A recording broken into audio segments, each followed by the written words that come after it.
evening, virtual visitors. My name is Shakia Gillette. I am the director of the African American History Initiative here at the Missouri Historical Society. Welcome to our program and thank you for joining us tonight. Before we get started, we would like to thank our members, donors, and supporters of the Zoo Museum Tax District. Thank you all so very much. As a part of our long tradition of working actively toward racial equity and our commitment to improving and diversifying the historical perspective, we are proud to present to you the first installment of our How Did We Get Here series. Many people have referred to the current climate as the Summer of Awakening, and in many ways, this entire series is designed to awaken and provoke you to see history in a different light. As the Missouri Historical Society, it is our job to provide historical perspectives on timely issues and cross historic, economic, and racial divides in order to tell stories of everyone who calls the St. Louis region home. I want to first applaud each of you for participating in this discussion. Tonight's presentation may feel uncomfortable at times, but it is important to create a space where dialogue and deep discussion may happen. We acknowledge that each of you have different vantage points based on your lived experience, but please utilize this time to listen to different perspectives and gain knowledge. It is our job to bring provocative voices to the forefront. And with that said, we are honored to host Dr. Crystal Fleming tonight. Tonight's program will run for about 60 minutes, which includes a 45-minute presentation and a 10-minute Q&A. For your convenience, you can submit questions through the Q&A button in your toolbar. But in order to streamline the process, we would prefer for you to wait until the end to ask your question. Please know that we will do our very best to answer all of your questions. So at this time, I am going to introduce our speaker. And Dr. Fleming, oh, there you are. Hello. Crystal Marie Fleming is the Associate Professor of Sociology and Africana Studies and Associate Faculty in the Department of Women's Gender and Sexuality Studies at SUNY Stony Brook. She is an author, public intellectual, and expert on global racism and white supremacy. Crystal holds a PhD and master's degree in sociology from Harvard University and graduated with honors in sociology and French from Wesley College. Her scholarship appears in journals such as the Sociology of Race and Ethnicity, Ethnic and Racial Studies, Poetics, Du Bois Review, Social Science Research on Race and Mindfulness.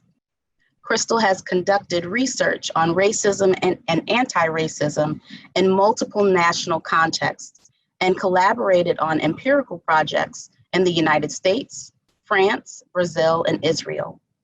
Her first book, Resurrecting Slavery, Racial Legacies and White Supremacy in France, uses critical race theory to significantly advance scholarship on racism in France and Europe.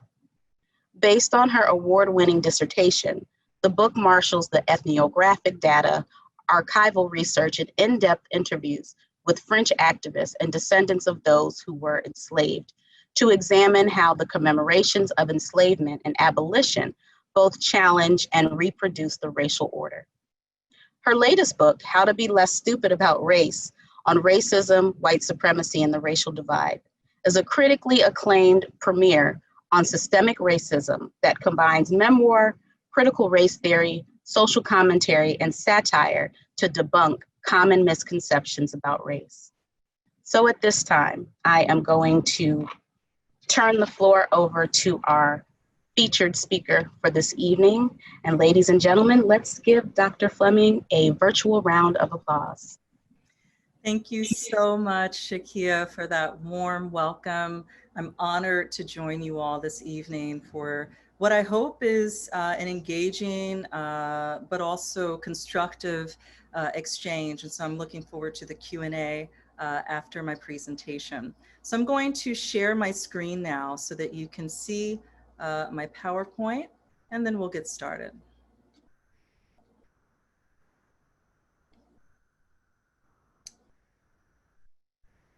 Okay, so as you can see, although we are discussing how to be less stupid about race, which is the title of my latest book, the title of my remarks tonight is Revealing White Supremacy.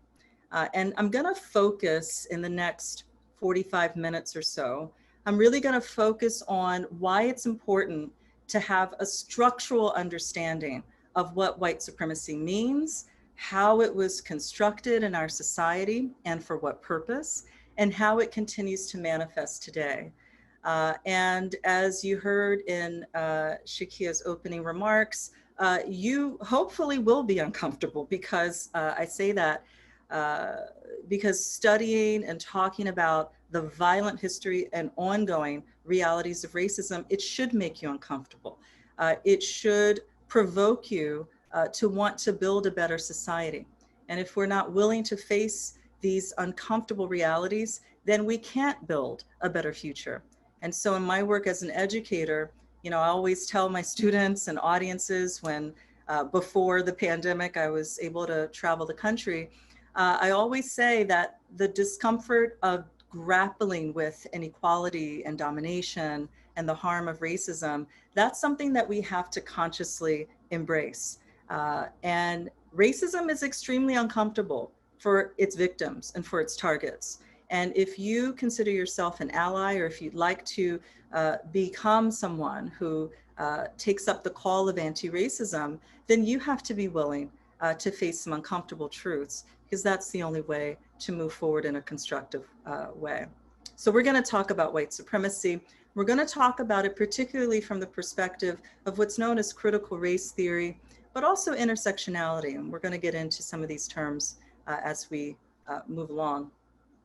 So just a little bit about me. You've already heard my bio from Shakia. I like to tell people that I'm a wig snatcher of white supremacy. And if you don't know what a wig snatcher is, you're about to find out. But it really has to do with revealing the truth about a situation and doing so with as little politesse as possible. I think we've been far too polite about the harsh realities of racism for far too long, particularly in what people sometimes call the post-civil rights movement or era. We've seen the rise of what I'm going to talk about later, euphemisms to address racism, sometimes not even using the word racism and really tiptoeing around these realities. So in my work, I snatch that wig. And I try to really center the perspectives of Black people and people of color and Indigenous people as we look at our history and look at the ongoing realities of racism, trying to bring attention to these perspectives, these anti-racist, critical race, intersectional perspectives that have been marginalized for far too long. So you've already heard a bit about some of my books. I just want to mention I do have amongst my various projects a book I'm really excited about that's for young people that will be hopefully coming out next year. I just have to finish the last part. But it's called Rise Up, How You Can Join the Fight Against Racism. And I'm really excited about that in the context of the uprisings we're seeing now. It's never been more important to really encourage young people to, yes, understand the history of white supremacy and racism, but also join the call to build a truly transformed society.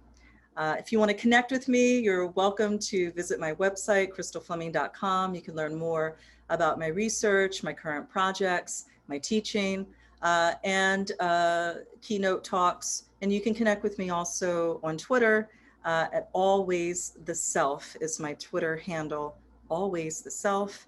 Shoot me a line and let's connect. So this is the book, How to Be Less Stupid About Race.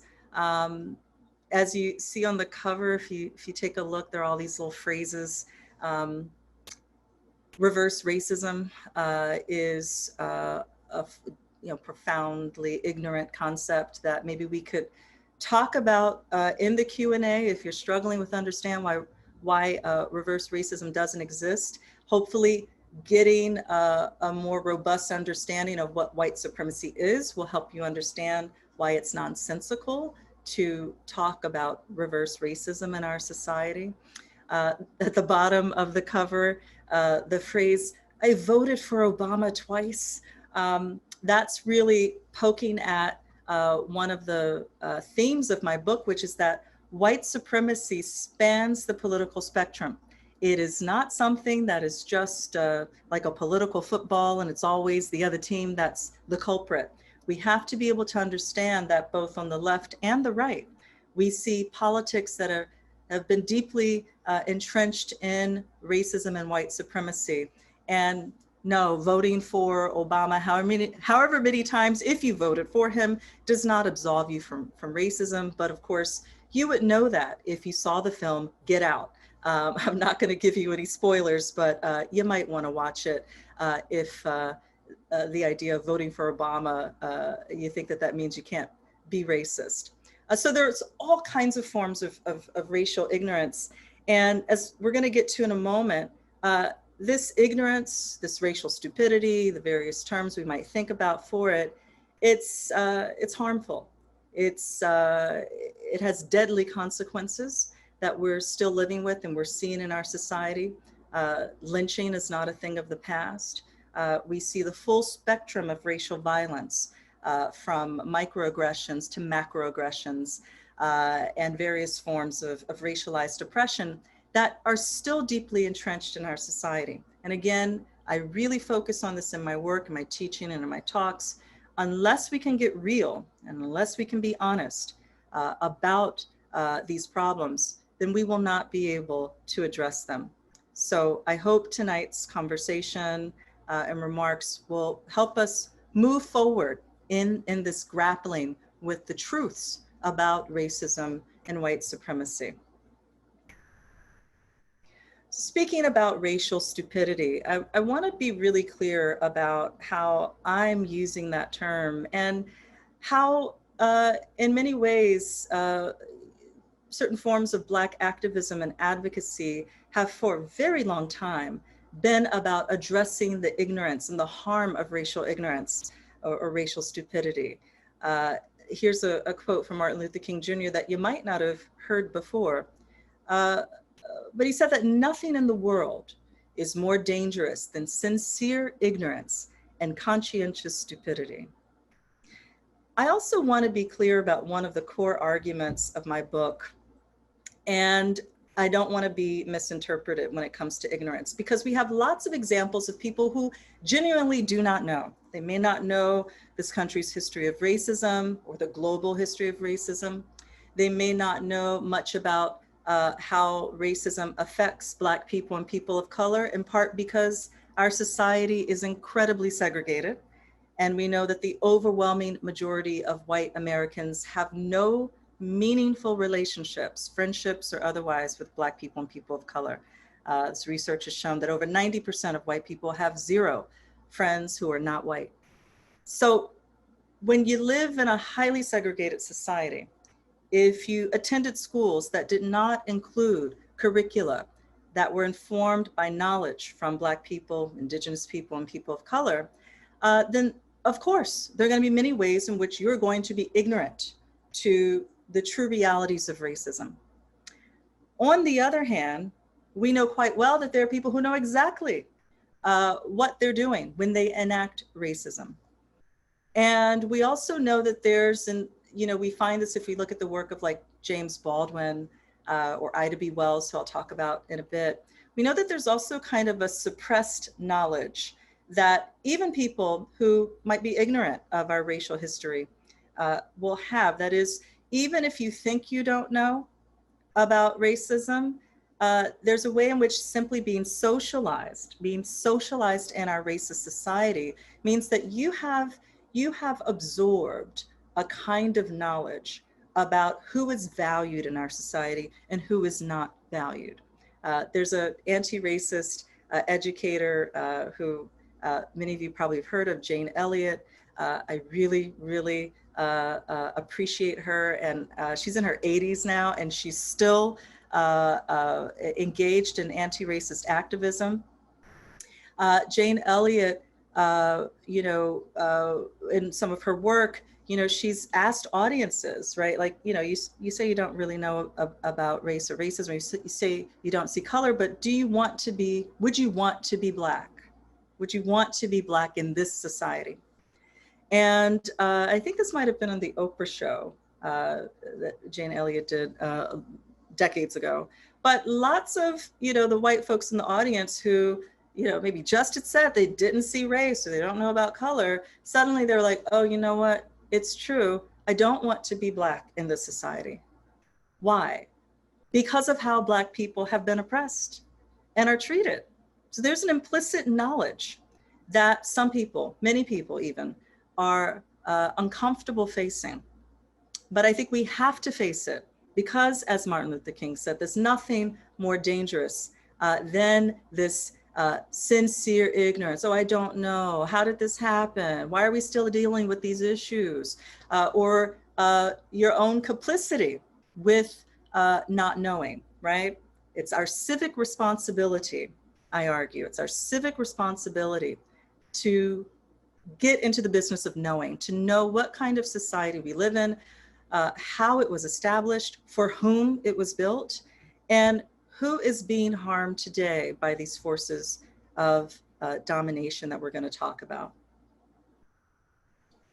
So I want to begin with this simple question, and I actually want you to think about it. What is white supremacy? What does this phrase mean to you? There's so many people who are talking about white supremacy now. If you on social media or even traditional media, we're seeing the phrase white supremacy pop up and be discussed more than any time in recent memory. But what exactly does it mean to you? I want you to also think about, what did it mean to you maybe when you were younger? When you thought of white supremacy, what came to mind? What you're seeing now is the Google image results when you type in white supremacy. And we're seeing on your screen emblems of the Confederate flag. We see emblems of Nazis, swastikas. We're seeing some people protesting against white supremacy, be on the right side of history, unite against white supremacy. We're seeing new calls for people to stand up against white supremacy. But what exactly does it mean? Is it actually embodied or illustrated with the Confederate flag only? Is it only relevant to the Ku Klux Klan? Right? Is white supremacy simply the purview of white nationalism? Is it an extremist movement? Or is it something broader, deeper? Is it a system of power that we're still living with today? I would argue that students of history, students of sociology, who actually take Black sociology seriously, for us, there's only one answer to this, and that is that white supremacy is not merely extremism or white nationalism. It's not something that's just illustrated with the Confederate flag. It's a system of power. And so we want to get clear about what that system of power actually is. We're seeing Confederate flags and monuments being toppled, as well they should. And for some people, and certainly I wouldn't say that this is for everyone, but for some people, it's relatively easy to sort of look at an emblem like the Confederate flag, particularly if you kind of have an anti-racist education and you understand that defending slavery is anti-Black, that it's racist, that it's, promoting white supremacy. But it's easy for some people to sort of see white supremacy in this flag. My question for you is, can you see it in the flag of this country? not the flag of the defeated Confederacy, but can you see it in US institutions, in our laws, in our culture, in the way that our society has been structured? Can you see it in who is included and not included in positions of power, even in 2020? And if you can't understand that white supremacy is a deeply embedded part of our culture, then you cannot be an anti-racist. It's as simple as that. And if this is shocking news to you, then that's because you haven't been paying attention. And I'm going to share with you in a moment some of what is really core in the Black political tradition. And it has to do with understanding white supremacy, again, not merely as some kind of extremist movement, but that is actually at the core of our US institutions. So if you take nothing else but this from the talk, I want you to remember that one of the core arguments in my book and in my work is that white supremacy is a system of power. And I'm going to give you an even more specific definition in a moment. But the power analysis is so key. Why? In part because, particularly in US society, we're very accustomed to thinking of ourselves as individuals. And yes, of course, we are individuals, but we are individuals who are shaped by our society. And this is what is so valuable about sociology, that we're able to learn about and document empirical evidence regarding how society shapes us, how social institutions matter, and how systems of power like white supremacy can be reproduced from one generation to the next, even though some important elements of our society change. And that's something that's important to bear in mind, that we have seen changes and we continue to see changes. We see efforts to challenge white supremacy, but we have also seen white supremacy adapt new forms, new techniques of power and domination to fit the needs of the historical moment. So white supremacy is a system of power. And more specifically, in my work, I define white supremacy as the social, political, and economic dominance of people socially defined as white. Social, political, and economic dominance of people socially defined as white. I want you to take a moment and sit with this definition. This is a theorization of white supremacy that comes from critical race theory, which I mentioned earlier. And critical race theory, I'll just say very briefly, is a really important interdisciplinary field of work that comes out of the civil rights movement, and particularly comes out of legal activism and theory. Former civil rights lawyers who were grappling with the maintenance of white supremacy, even though we had now entered an era that was supposed to be, on paper and in our laws, colorblind. So how is it that we have the persistence of racial oppression, discrimination, and widespread evidence about all of these things? How do we have the persistence of this and yet have laws and claims about not seeing color, or, we've entered a new supposedly post-civil rights era? Well, critical race theory, coming out of legal studies, then spreading to other fields, really tried to center the narratives and perspectives of Black people, Indigenous people, and people of color, so that we could recognize the maintenance of white supremacy, even when our laws and discourses and public consciousness conceives of itself as colorblind. So the other part of this definition I want you to think about, of white supremacy being the system of power that has to do with social and political and economic dominance, this last part about being socially defined as white. And we could talk more about this in the Q&A, or you can engage me on social media, always the self on Twitter. But as a sociologist, I'm really clear about the fact that race is a social construct, right? So we know that racial categories are made up. We know that The meanings attached to these categories were produced by human beings. They didn't fall from the sky. They weren't created by God. Human beings created definitions of race, and this history of race and race making and racial categories is relatively new. It's really part of the last several hundred years. You could put in the modern era, the last 300 to 400 years, that we see the emergence of racial thinking. So who counts as white shifts, has shifted across time.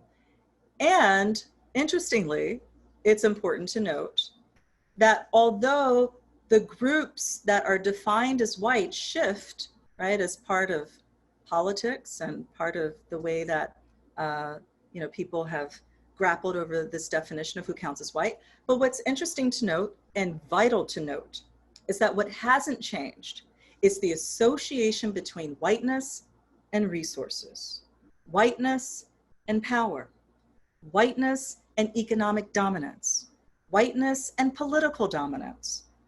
We go on down the line, but that is what's at stake, that we have not seen at any point in our history a dismantling of this system of power of white supremacy. We've seen it shift. We've seen perhaps the so-called inclusion of a few more people who are not white at the so-called table, but that table is still white supremacist. So we're going to get into some of the evidence, some of the empirical evidence, and some of the historical context that backs up this critical race definition, and really what I argue is the only sensible definition of white supremacy, not merely as an extremist movement or white nationalism, but really as the bedrock of our country. So I want to share with you this quote from Dr. King. Again, it's probably a quote some of you haven't seen before, because we only see a very narrow set of quotations generally from Martin Luther King Jr. But MLK talked about white supremacy in a similar critical race sort of perspective. So what did he write? And this is from a book entitled Where Do We Go From Here? And in it, he described the doctrine of white supremacy in this way: that the doctrine of white supremacy was embedded in every textbook and preached in practically every pulpit. Dr. King argued that white supremacy became a structured part of the culture, okay? A structured part of the culture, not just something that the KKK does, something that neo-Nazis do. That's white supremacy too. But we have to understand that this system, the status quo of white supremacy, is maintained not actually by the extremism, but by the participation of hundreds of millions of people in perpetuating, right, the dominance of people socially defined as white. And that this system of power was built over the course of centuries and generations. And as King understood and argued, that it was and still is a structured part of the culture. That is what we're still dealing with. We're still dealing with this structural embedded reality of white dominance. And it's going to have to come to an end if we're actually going to build a transformed society. I put up on your screen now an image that gives us a glimpse into what this deeply embedded white supremacy culture literally looks like. So this is a painting from 1872. The painter's name is John Gast. And you probably have heard, many of you have heard of the term manifest destiny. And this painting is supposed to portray progress. So American Progress is the title. And we see in the center, right, this white woman, larger than life, right? Larger certainly than anyone below her. We see her leading the way, and technically what's happening in the painting is she's moving westward, American progress, overtaking what is indigenous land. And you can see, look at your screen, on the left side of the image, in the foreground, we see indigenous people portrayed, really portrayed as caricatures here, but they're fleeing and being run off, literally run off their homeland. And why? Why? Because behind this white woman who represents progress, we see trains, we see transportation, we see what we're supposed to see from the perspective of Manifest Destiny is civilization, right? This is supposed to represent progress. And you even notice that the indigenous people are portrayed in the shadow, literally in the shadow of this larger than life white woman. So when we engage with this structural understanding of white supremacy, we're also talking about, as Dr. King did, the cultural elements that teach us that white people are superior, that they're better than anyone who's not white, that teach us that it's okay to not only run indigenous people off of their land, but commit genocide in doing so, that it's actually progress to build a society on land theft and slavery and murder. You know, and these words might sound shocking if you've not actually studied our history from the perspective of Black people and indigenous people and people of color who've been harmed by white supremacy, but it's just the blunt reality. And I think that we're in this moment of an opportunity, at least for awakening, where we can ask, what kind of society do we want to actually live in? Do we want to live in a society that's built on white supremacy? Or do we want to live in a society that values life, right? When we talk about Black Lives Mattering, do we want to live in a society in which we can actually value the lives of Black people, the lives of indigenous people? Sometimes, actually very often, we hear people challenge Black Lives Matter by saying all lives matter. Well, in order to make all lives matter, you have to end white supremacy, as well as other forms of oppression.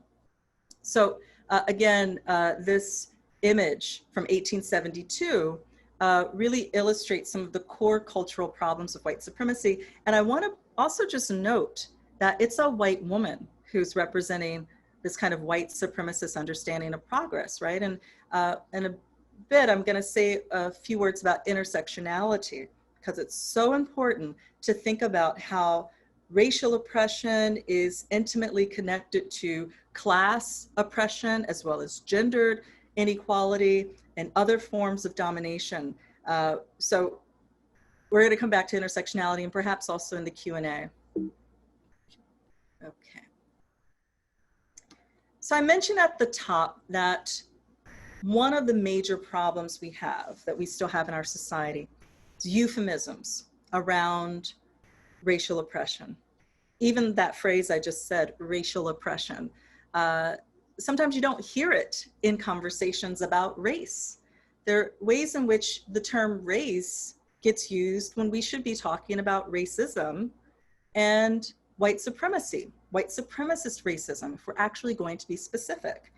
So I argue, and I try to practice in my work, you know, really being critical about euphemisms and getting real in our language and in the way that we discuss domination. So I want to say a few words about euphemisms. So what you see on your screen now is a rug. This is a rug. Somebody thinks it looks good. Somebody thinks this is a beautiful rug. They made it. They wanted to, you know, what does one buy a nice rug for? You want the room to look better. You want your furniture to look nice. You want to complement whatever you have in the room. Euphemisms, right, are designed to make us feel more comfortable or make someone feel more comfortable at the very least.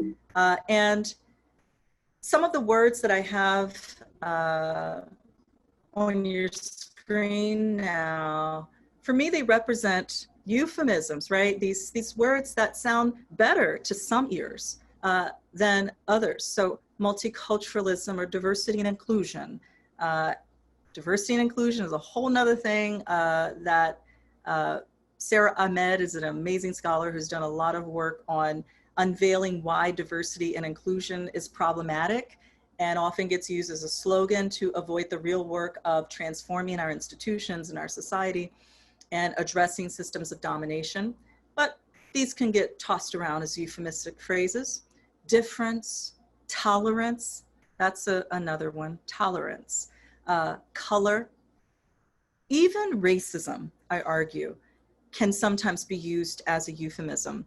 Lots of conversations sometimes about racism in this country never address the fact that the only system of racism that's ever been institutionalized here is white supremacist racism, right? So even racism can be a euphemism. What rugs and euphemisms tend to do is to cover up dirt, to cover up what we don't want to address and be seen. And yes, white supremacy is one of those things, but more broadly, systems of power. That's what doesn't get talked about when we use euphemistic language, uncomfortable truths, difficult histories, which is why the series that we're a part of tonight is so important, that we have to get into the dirt, right? We have to address anti-Blackness and racial capitalism, which is so intertwined with white supremacy. Because this is a moral crisis, among other things. It's a moral crisis. And unless we dispense with pleasantries and language that makes certain people, particularly people in power and who are attached to certain forms of power, feel comfortable, then we will not, once again, be able to build a truly transformed society that values life. Because one thing's for sure, a white supremacist society does not value life. It does not value life. And I think we're seeing that in this historic moment, right, of the convergence of the pandemic and economic crises with all kinds of vulnerabilities that are concentrating in Black communities and communities of color, but are being felt throughout our society. We're seeing that we don't live, quite unfortunately, we don't live in a society that truly values life. And so we have to talk about this uncomfortable stuff if we want to change it. And I do believe it's important for us to recognize that we can change our society. I haven't always felt particularly hopeful. And even now, I'm cautious with words like hope and progress. But I think, to quote an activist and educator named Mariame Kaba, who I highly recommend you read about and learn from, because I have learned a lot from Kaba and I continue to. But Mariame Kaba argues that hope is a discipline, right? And we have to be able to have some kind of hope about our capacity to change our society, because the other option is capitulation, right? And many of us wouldn't be here today if those who came before us didn't believe that it was possible to change our society.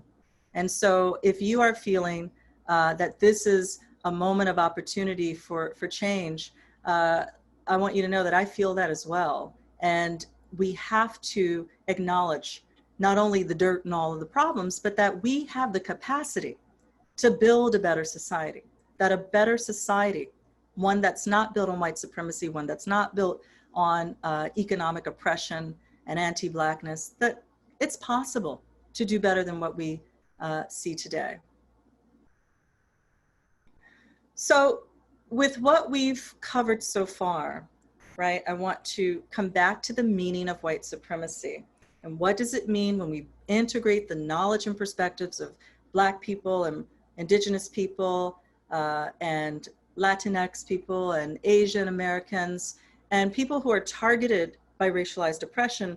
What we learn is that white supremacy, yes, it's a system of power, but let's be even more specific. It's a deadly and immoral system built on genocide, land theft, enslavement and torture of Black people, and racialized economic exploitation. And let me tell you, this is also something that I write a lot about in my book and in my own work. This is not what I learned growing up in my history classes in elementary, middle, high school, and even most of college. This is not what I learned. By the way, it's also not what I learned in graduate school at Harvard University, because the ways in which history is represented today, they tend not to focus on what Indigenous people think and feel, what Black people think and feel, what people targeted by the harm of racism think and feel, right? That knowledge is often marginalized. But when we look at the work that has been done for generations, anti-racist activism, scholarship, some of it done also by white allies who are actually engaged in the lifelong work of addressing racism, we have a lot of resources to understand the consequences of this immoral and deadly system that we're living with, and also resources to inspire us to change it, inspire us to continue what also is an intergenerational long struggle to build better ways of being and engaging and moving through this world together. Speaking of being inspired, I love Ida B. Wells. I know that Ida is going to be discussed in future programming. There's been even more attention to her recently with the posthumous Pulitzer awarded to Ida B. Wells.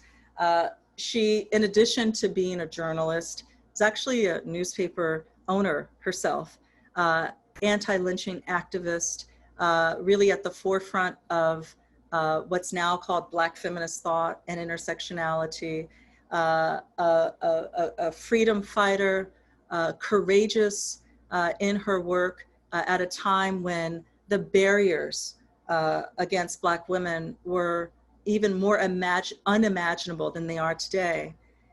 And one of the quotes from her that inspires me is that she says that the way to right wrongs is to turn the light of truth upon them.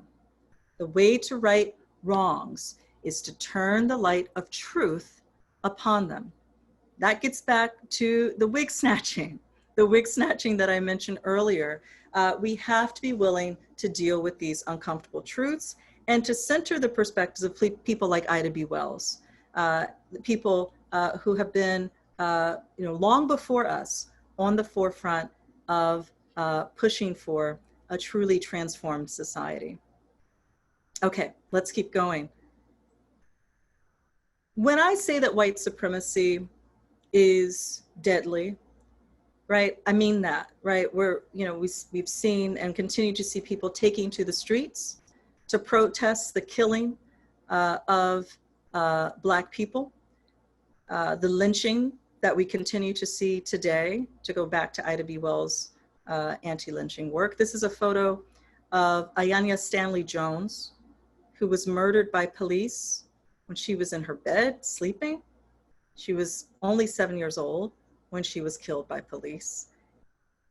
One of the reasons this image is so powerful is that she's flanked, as you see, by these Disney princesses who are all white. And I think it's a powerful image, not only to have us, witness here this precious Black life, this Black girl who was slaughtered by police, but also this way in which anti-Blackness is intertwined with white supremacy, right? Like, we could talk about it more in the Q&A, but this is also why an intersectional perspective is so important. We need to say the names, right, of the many Black people who continue to be massacred by this system of racial oppression. This is an image many of you may recognize of Breonna Taylor, killed by police a few months ago. And as of now, still no real accountability. Kimberly Crenshaw has done so much work around the Say Her Name campaign and the need to remember the names of Black women and girls. We also need to remember the names of Black trans people, Tony McDade, for example, who was recently killed by police as well.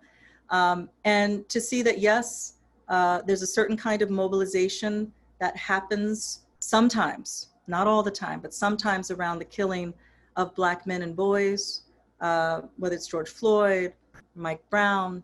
And we're also seeing, in part because Black Lives Matter was founded by Black women, that there's also in this modern movement a greater awareness that we need to be very inclusive in the Black lives that we believe matter. And I have to say, you know, seeing here, I'm speaking to you from New York, you know, in the protests in which I marched, there were people and who were there chanting the names of Breonna Taylor and Tony McDade and of course, George Floyd and others. But that I'm really, this is another thing that gives me, if we want to call it hope, I'm really moved that we're seeing that consciousness, that intersectional consciousness about the need to be inclusive in our anti-racist mobilizing. Deadly consequences. This is an infographic from the CDC showing pregnancy-related deaths. And we know that Black women and Indigenous women, as you see from this image, that they are much higher risk of dying while giving birth compared to white women. So we see 13 per 100,000 live births, 13 white women die when giving birth compared to 30, right? 30 Native women and 41 Black women per 100,000. And one of the most important things to understand about racial oppression is that the deadly consequences don't disappear even with socioeconomic attainment. And so what that means, to bring it concretely down to an individual that I'm sure you've heard of, Serena Williams, right, has been so outspoken in her advocacy for Black women, but specifically in her experience of almost dying when giving birth and being, you know, really discounted by her doctors, having to advocate for herself because of the ways in which Black people and Black women specifically get marginalized, even when there's socioeconomic success for some individuals. Deadly consequences. These deadly consequences of white supremacy, again, as I mentioned earlier, have, I think, become particularly acute in the context of this convergence of crises around the pandemic, seeing right now what's happening in Native communities with the concentration of COVID cases, Navajo Nation in particular, being incredibly vulnerable to this deadly pandemic. We're seeing it in Black communities, of course, Latinx as well, and Asian Americans. We're seeing the convergence of crises that make the deadly consequences of white supremacy and intertwined forms of oppression really unmistakable. This is partly why people are protesting, right? And this has consequences also, not just in this country, but the globe, right? If we think about what happens when you build a society on greed, on you know, just a dehumanization of other people, on genocide, on slavery, on capitalist accumulation, part of what happens is that you incorporate practices and economic processes that are putting our entire planet in peril. So that even we think about climate change, we have to understand that also from a perspective that looks at what has happened over the last 400 years of industrialization, capitalist expansion, white supremacy, colonization. All of these things are intertwined. And we have to get real about how deadly they are if we want to actually build a society and a world that values life. Okay, and the last portion of the talk, I want to get into some concrete numbers so that you leave tonight not only with some tools for understanding white supremacy conceptually, as a system of power that has deadly consequences, but also so that you see how it actually manifests in our economy, in our politics, and so on. So let's talk about the economy briefly. Economic dominance, again, going back to my definition of white supremacy, is the social, political, and economic dominance of people socially defined as white. What are we talking about? The fact of the racial wealth gap, that white households hold on average 12 to 13 times more wealth than African American families. In Washington, D.C., and this statistic shocked me, in Washington, D.C., when Barack Obama was president, at this moment where some people thought we've reached a post-racial utopia, in D.C., white households were 81 times more wealthy than their African American neighbors. 81. If you want to get a sense of how large, massive, capacious this gap is, the earth is about that same amount, about 80 something times more massive than the moon.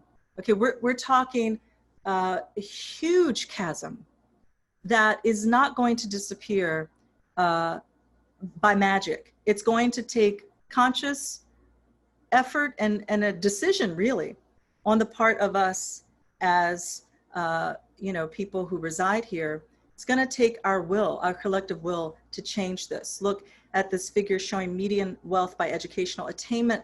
We see that whites with at least some college, well, actually look at, if you look very quickly here, we're showing educational attainment and median wealth.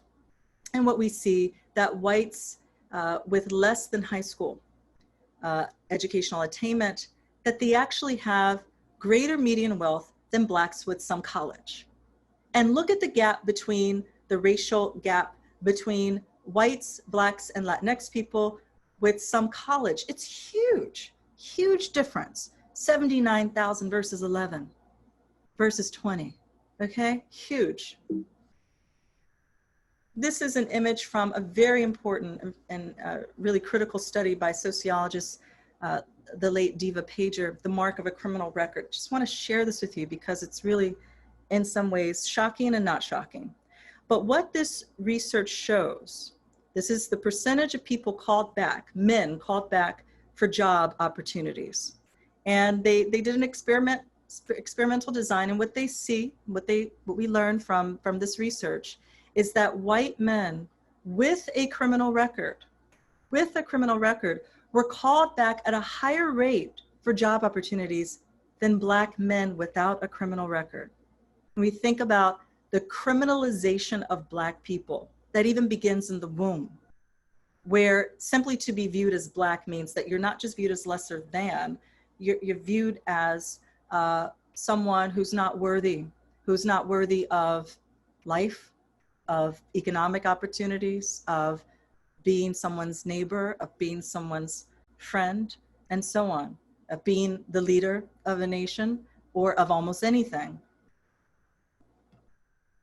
Political dominance. What does this look like? What does white supremacy look like in our politics? Well, let's talk about the fact that white people represent 90%. They hold 90% of elected offices. White men are only 31% of the population. They hold 65% of all elected offices. How do you think that happened? Do you think it's, I don't know, is it just by mistake? No, it's a system of power. And that's why intersectionality is important too, to see that white supremacy is intertwined with gender oppression. So we see it's particularly white men who are centered in seats of power, but also white women are quite complicit in that as well. We can talk about the Karen phenomenon, maybe in the Q&A if anyone has questions about that. 95% of all elected prosecutors are white. How can you imagine that anything approaching justice is possible when you exclude almost everyone from being a prosecutor if they're not white? It's mind-boggling, 95%, okay? We're dealing with, to go back to King, a deeply entrenched culture of white supremacy, but also white supremacist policies and practices that are interwoven into our everyday life. And to shift this norm, to shift this cultural, political, and economic norm, we have to learn to challenge and name white supremacy, among other systems of power. But we definitely have to learn to name and challenge white supremacy. And we also have to acknowledge, and this is why events like these are so important, and I'm honored to be with you tonight, we have to acknowledge the ongoing impact of racial history, which many of us did not learn in school, and particularly did not learn from the perspectives of Black people, Indigenous people, and people of color. But it's our civic responsibility to face and learn this history. So we can't use this an excuse why I didn't learn it in elementary or middle or high school. It's your civic responsibility. And I know that many people are now beginning to embrace that. I'm just going to put this up for a brief moment, just a few historical touch points in the development of white supremacy. Again, we could talk more in the Q&A, but if even we were to look at citizenship, right? The fact that our very first law about who could naturalize as a citizen, it's called the Naturalization Act of 1790.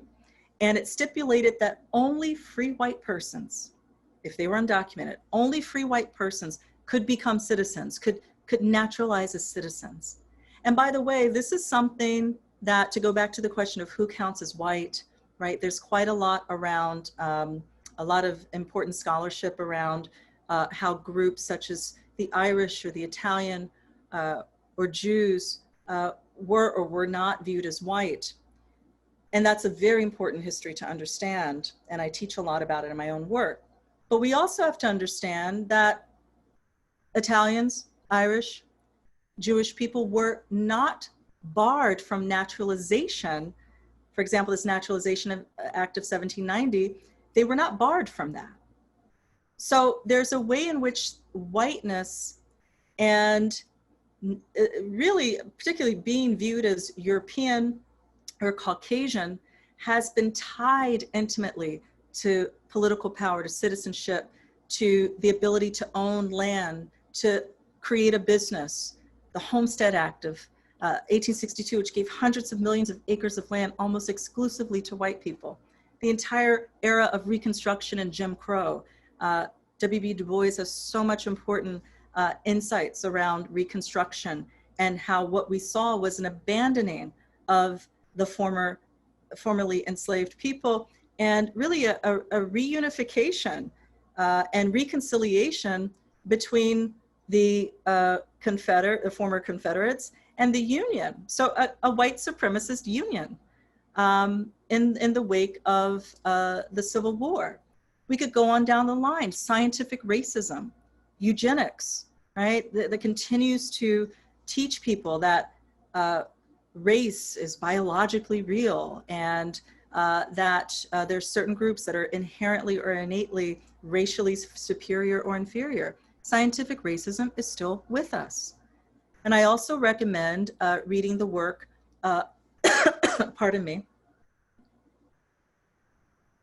the work of Ira Katznelson, When Affirmative Action Was White. And you can learn about the racist implementation of the New Deal and the GI Bill. And we could talk more about it in the Q&A. So where do we go from here?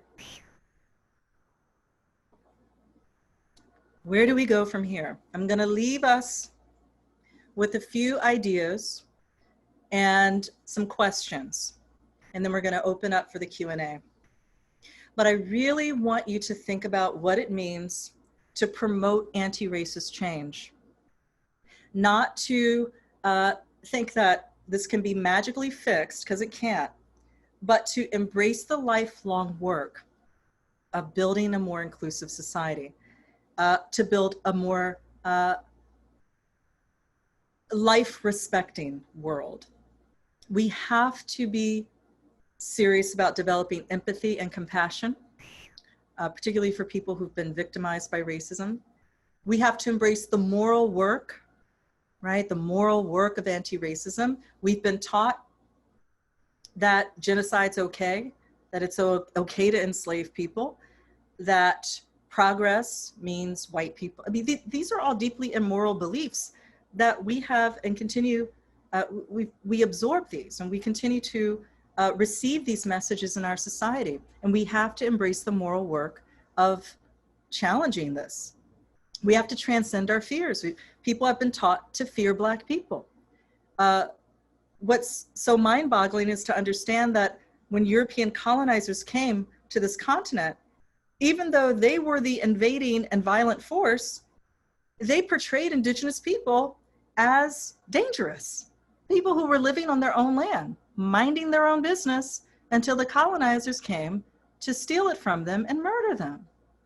Right? So we have to transcend these fears that have been used to legitimate and promote white supremacy. We have to listen to and learn from people who've been marginalized. We have to own our agency and capacity to change our society for the better. And we have to move beyond the individual framework. It's not just about what you can do as an individual.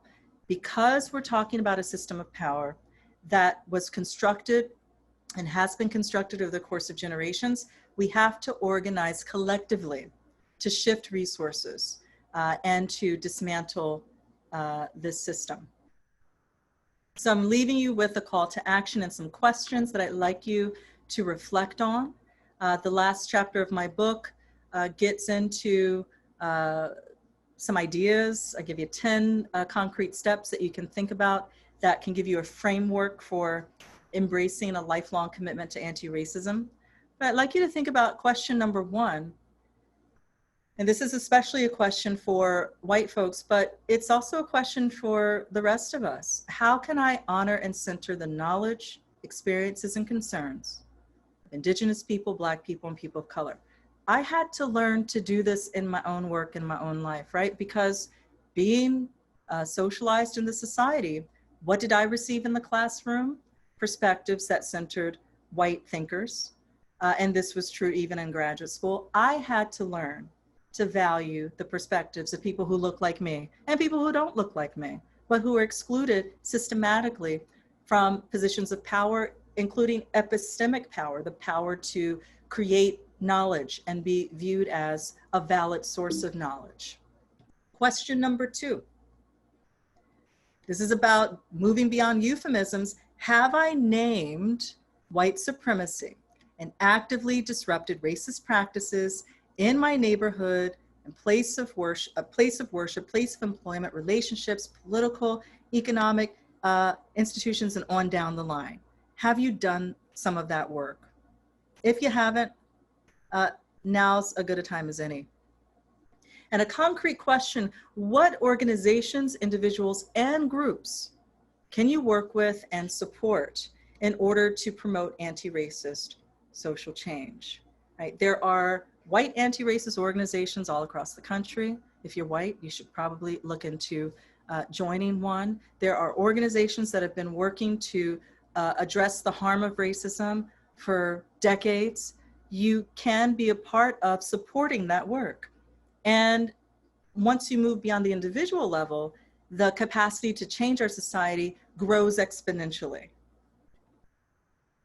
And I want to leave you with this invocation, this vision that I have and that I hope you share.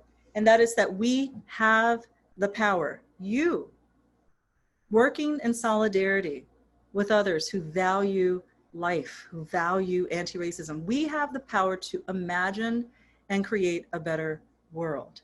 And as I mentioned before, I have not been and still am not the most optimistic person in the world, but I tell you, I am a believer in the capacity that we have to make concrete and positive change.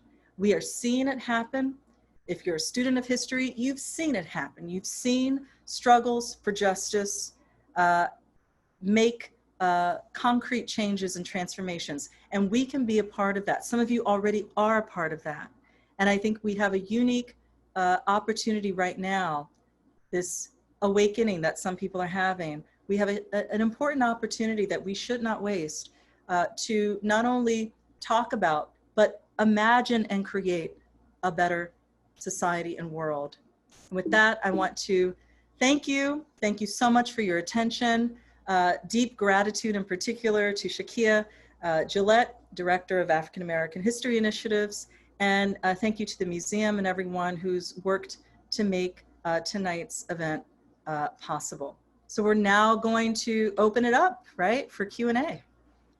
Oh, Dr. Fleming, thank you so much for that presentation.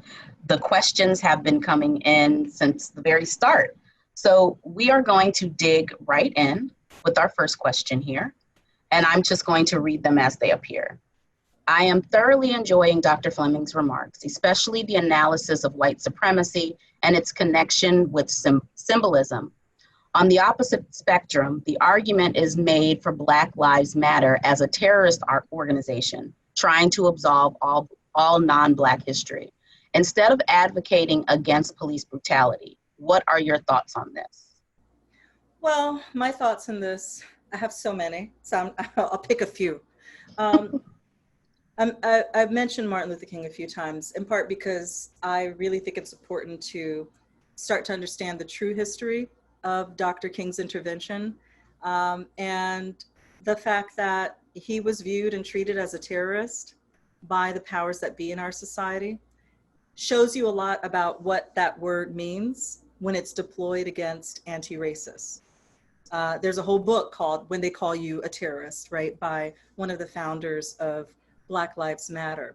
So we've seen throughout our history that people who stand up against white supremacy, importantly, including some white anti-racists, that they get labeled as a whole lot of things that are labeled as bad, that they are threats in different ways. And, you know, that's not particularly surprising when you see, okay, you have a system of power that has used, militarized violence and continues to use militarized violence to repress. It's not surprising for that system to label people who want to promote true inclusivity, true anti-racist transformation, people who want to support life, people who want to stand up and say it's not okay to excuse genocide and slavery and continued oppression. It's not surprising that that system would really turn reality on its head and portray anti-racist activists as terrorists.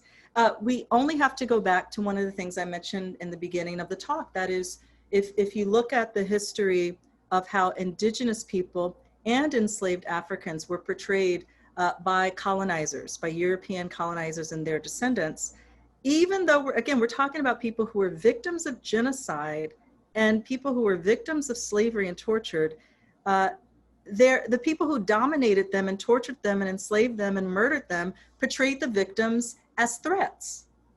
So what threat do you really care about?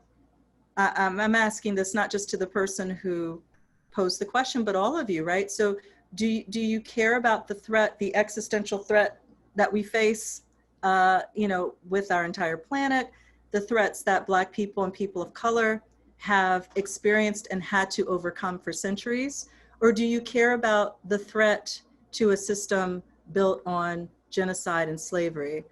What is really the threat? Who's doing the threatening? Who has the power to define what the threat is and what the source of the threat is? Throughout our history, marginalized people have not been heard when we have named the actual threats that we face. And I think that if we want to, again, start to dismantle white supremacy, we have to be very critical about the ways in which anti-racist mobilizations get stigmatized and labeled and repressed in order to shut them down. And we have to just see it clearly when it happens. Black Lives Matter being called a terrorist organization it's just disgusting. It should disgust you if you take anti-racism seriously. With regards to policing, I would also really urge people to study, as actually some of the programming you're getting from the African American History Initiative will allow you to do, to study the history of policing.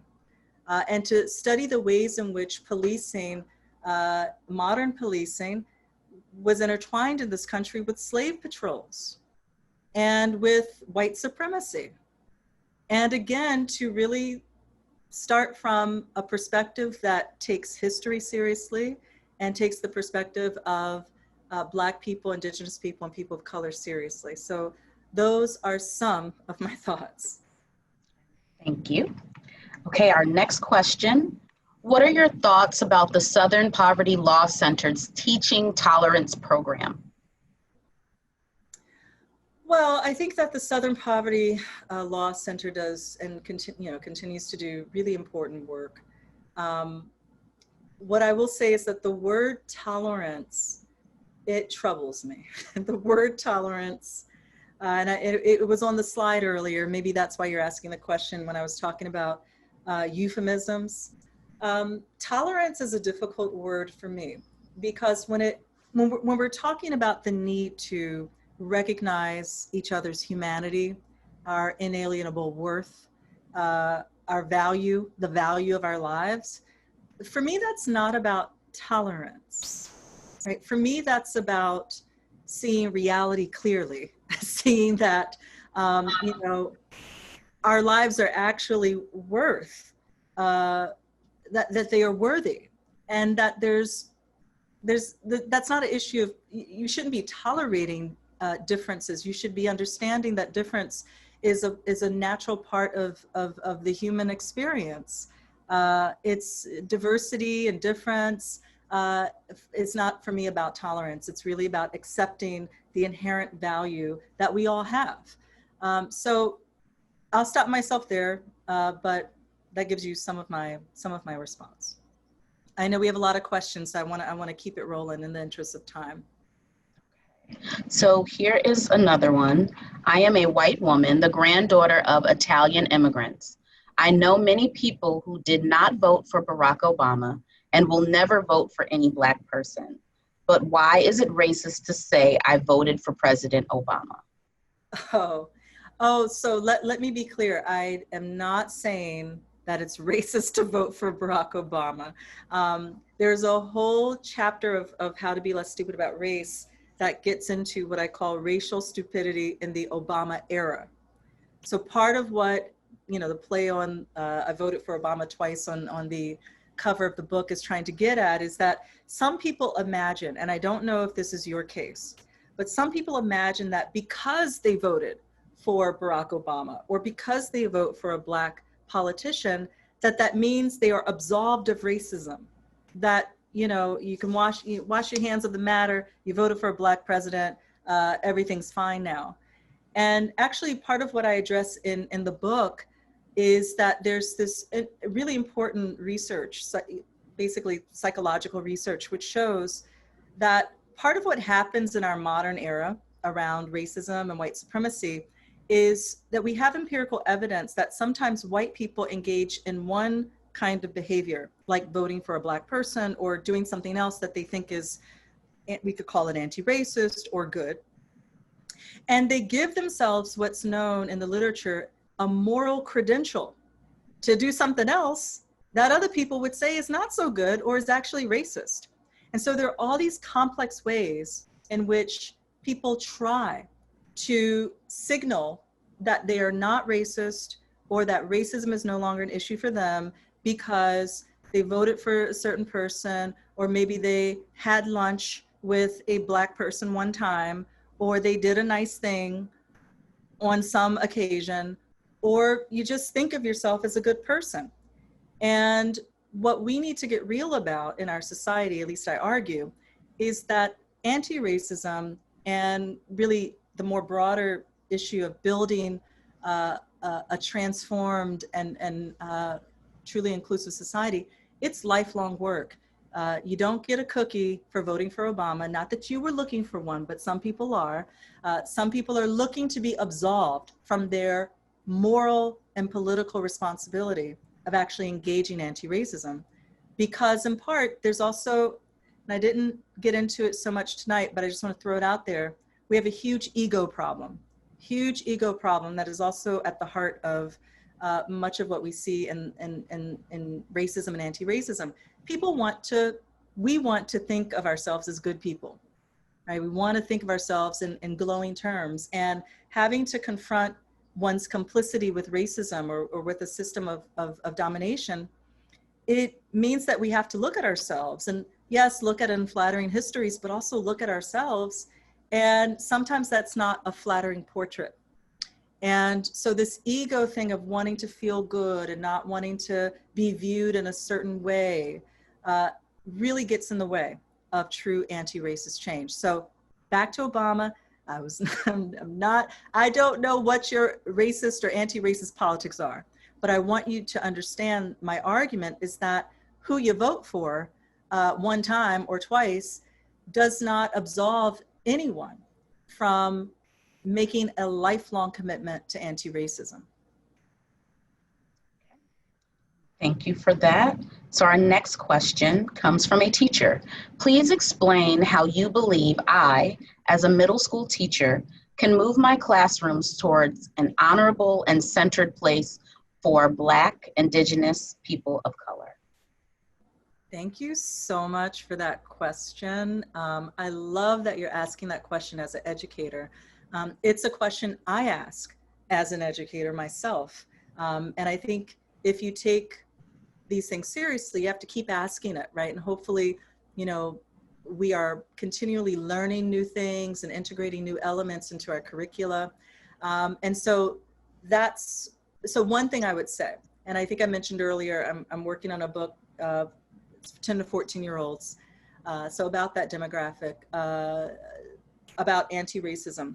And part of what guides me in my own pedagogy is centering the narratives and perspectives of Black people, Indigenous people, and people of color. And what that means, and this is also, to go back to critical race theory, one of the tenets of CRT is this importance of narratives and the narratives and stories that Black people and people of color and Indigenous people tell about our society and about ourselves. So, you know, finding curricular resources, whether they are films, whether they are books, whether they are, you know, age-appropriate stories that show a multiplicity of perspectives, and also, you know, encouraging, you know, students to understand, young people to understand that no matter what background or identity you have, this history, racial history, is relevant to us all.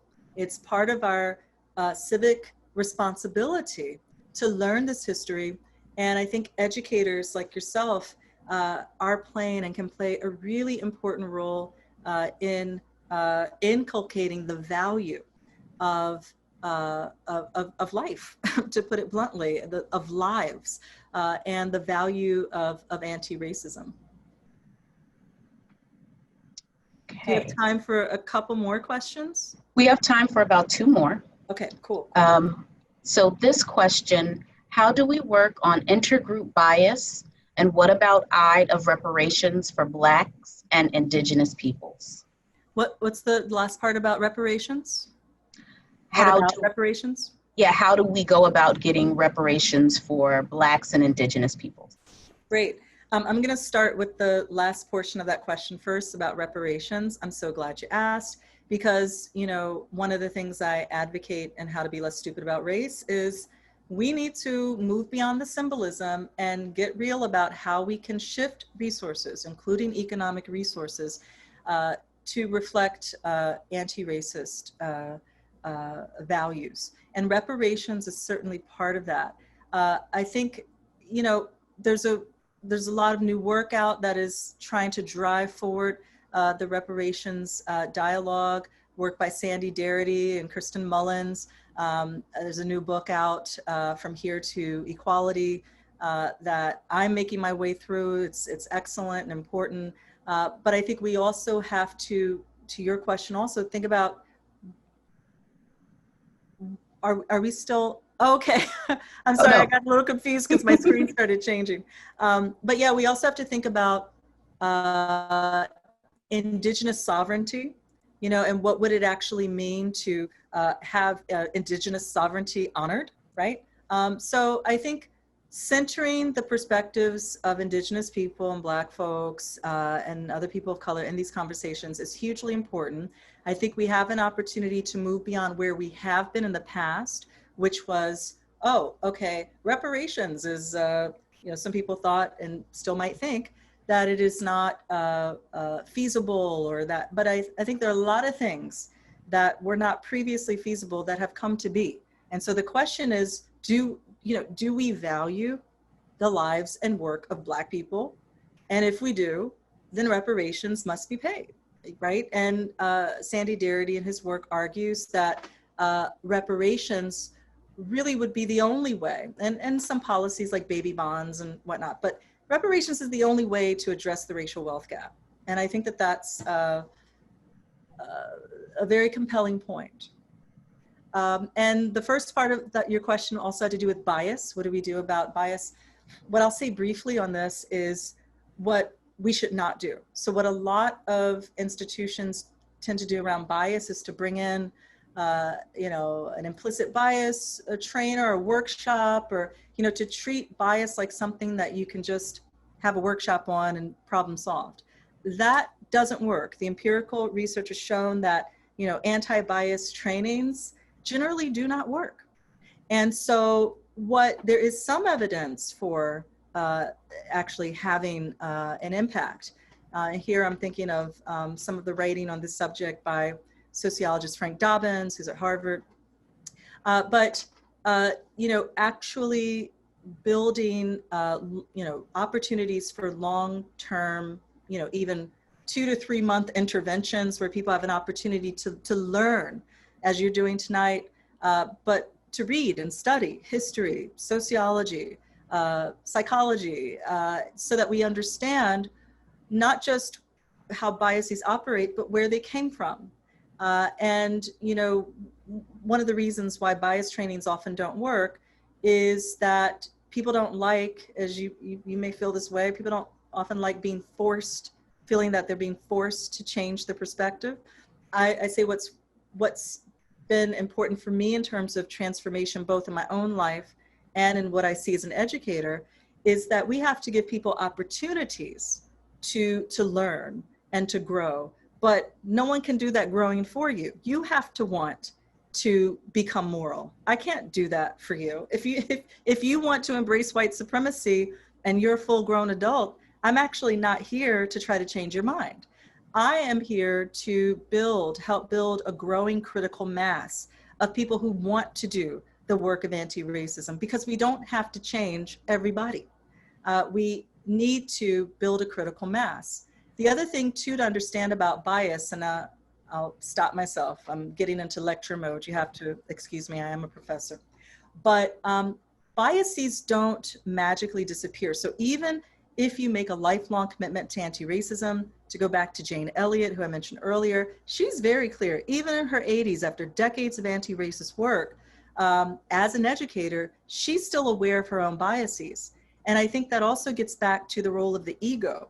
We have to be willing to get over the part of our ego that wants to always feel good about ourselves and understand, even if we do this work, actually part of the work is recognizing, becoming more consciously aware of our biases, and also understanding that it's not at the level of the individual that we really need to focus, it's collective struggle. So that's what I would end on with regards to bias. And this is a quick one that I think you can answer for our viewer. Okay, I'll try to be quick. She said you mentioned an author who discusses the problematic nature of diversity and inclusion. Can you please give that name? Yes, so the name of the scholar is Sara Ahmed. Sara Ahmed. And the book in particular I was thinking of that's so brilliant is called On Being Included. And if you can also clarify the book that you mentioned by Ira Katz. Ira Katz Nelson. And the book is called When Affirmative Action Was White. And one of the things he does in that book, it's so brilliant, is that he looks at, for example, the GI Bill and its implementation, and shows how the GI Bill was so important to the building, particularly of the white middle class, giving access to jobs and education and all kinds of opportunities that have real economic and political consequences, and that returning veterans from World War II, Black veterans, were systematically denied access to much of these resources. And so he uses this historical perspective to really make the case that affirmative action, again, not surprising in a society built on white supremacy, but affirmative action, policies that shift resources to a population on the basis of their racial membership, that it was white from the start. And it's just a really, really eye-opening book. So again, the author's name is a scholar named Ira Katznelson, and the book is When Affirmative Action Was White. Okay, and our final question, we're going to stay in that vein. This viewer said, great presentation, and yes, it made me uncomfortable. Thank you for that. Can you please expand upon your statement that the implementation of the New Deal and the GI Bill were affirmative action for whites? Yes, so briefly, because I'm telling you, your question is something I spend an entire lecture on in my college courses. But briefly, part of what Katznelson shows, and it has to do with kind of the difference between colorblind rhetoric and racist practices. And what he shows is that even though the GI Bill didn't have language that was explicitly racist, or that explicitly said, you know what, these resources mostly going to go to white people, the way it was implemented was that it allowed that, so Jim Crow segregation, which many of you know about, but so Jim Crow segregation and associated, sort of practices where Black people and other people of color were systematically discriminated against and whites were favored, that Jim Crow policies and practices were allowed to shape the implementation of the GI Bill, so that local Veterans Affairs offices were allowed to discriminate against Black veterans, even though the language of the bill didn't explicitly call for that. And we also have to see how those kinds of practices where you allow for the racist status quo to be implemented or to be maintained, that's also extremely racist, right? So if you have a white supremacist political system and you have Jim Crow segregation and you have, just sort of this deeply embedded unequal treatment, and that is allowed to persist, then you're allowing for the disenfranchisement and the oppression of people who are not socially defined as white.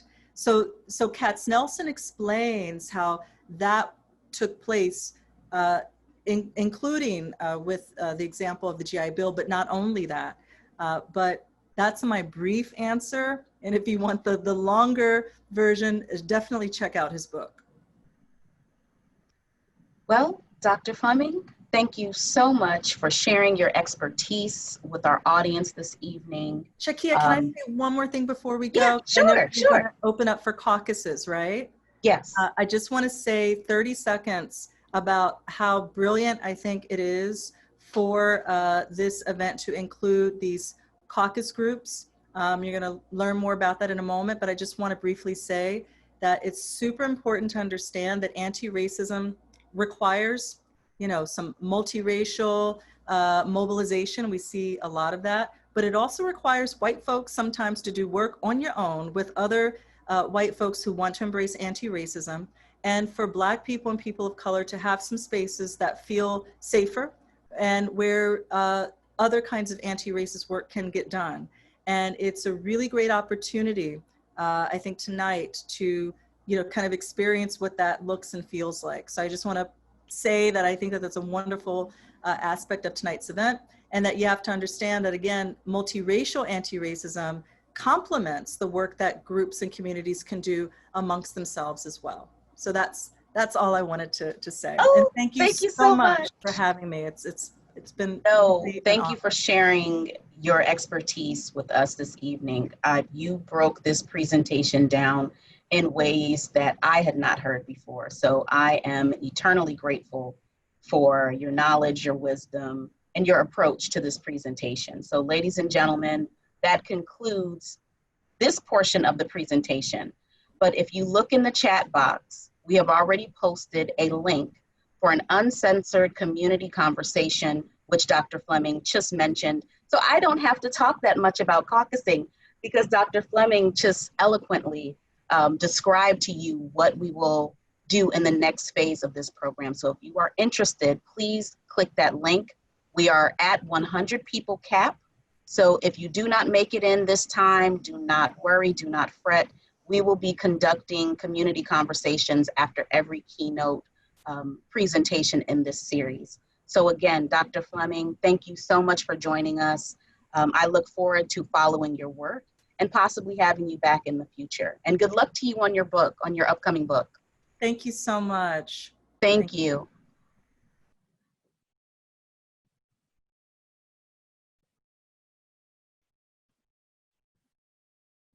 Okay, ladies and gentlemen, the link is in the chat. Again, the link is in the chat. If you would like to move over there and continue this conversation, please join us in that Zoom room and we will see you soon. Thank you.